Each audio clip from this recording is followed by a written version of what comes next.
Internet. Today we have this 3090 Vision from Gigabyte.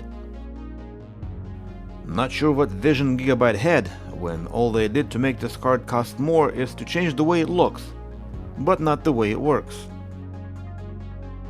In any case, card is dead, and I already found a short on one of the PCI Express connectors, and started taking it apart so I can save some of your time.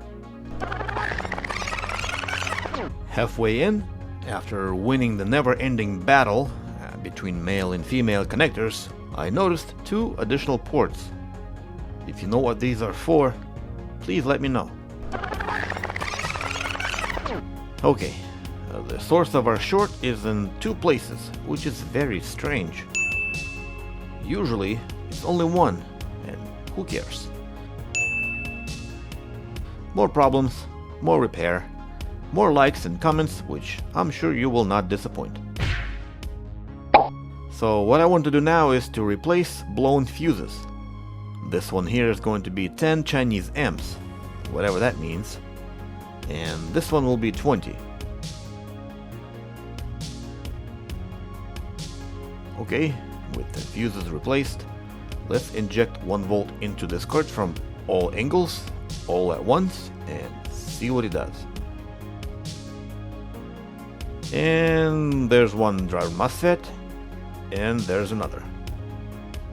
I have never seen 2 driver MOSFETs blown on 2 different power rails. Hopefully that's all there is. So let's replace them and see if that helps.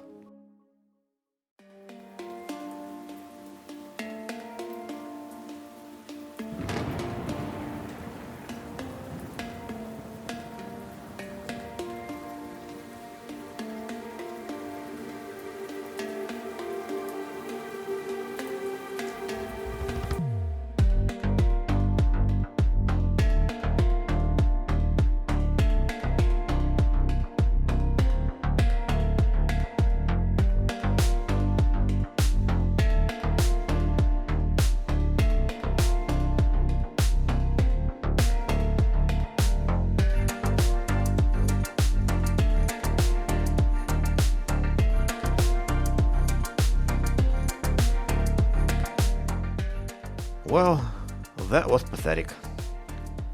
This one driver MOSFET welded itself to the board, which means the fuse failed to do its job. The question now is, how do we remove this driver MOSFET without ripping the pad off with it? And there's only one right way to do that, is to grind it away, preserving the pad underneath.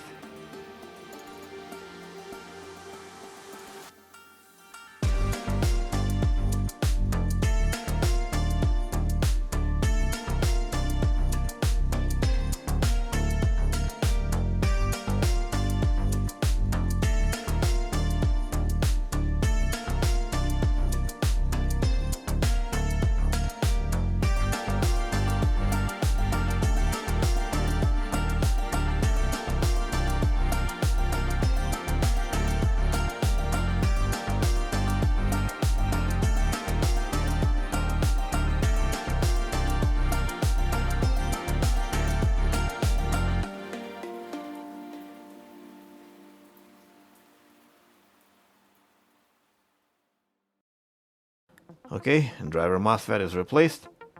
And remove the goggles. So let's power on and see what it does.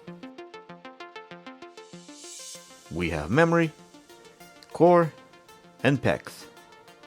Great! Thermal camera shows everything is heating up as expected, as well as indicating that the memory is running a little bit hotter, as you can see, and that's perfectly normal. So let's plug this thing into the motherboard and see if we get a picture. Great, we have a picture.